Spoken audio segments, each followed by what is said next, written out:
Welcome to the Rim Break Rodeo. We hope this video helps. You start in the app or browser. Open Google Maps and make sure location permission is allowed so the app can find you. Once done, look for the blue dot that shows your current position, or long press anywhere on the map to drop a pin if you need another spot. You do this because a pinned point generates coordinates. It's the quickest way to capture exact latitude and longitude. Make sure the map has finished loading before you proceed to avoid stale results.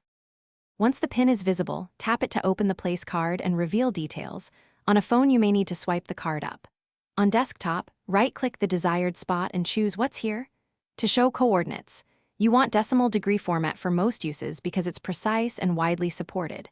If the app shows a place name instead, look for the small coordinates line, copy it or note it down.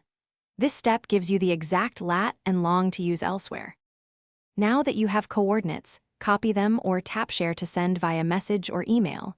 You can also save the spot as a starred place or add a custom label for later. Use the coordinates in navigation, forms, or mapping tools. Decimal degrees are compatible with most platforms. If the position is a bit off, reopen Maps, toggle device GPS, or step outside to improve satellite lock. This fixes accuracy issues because GPS needs an unobstructed view of the sky to refine location. Thanks for watching. Consider subscribing if we helped you.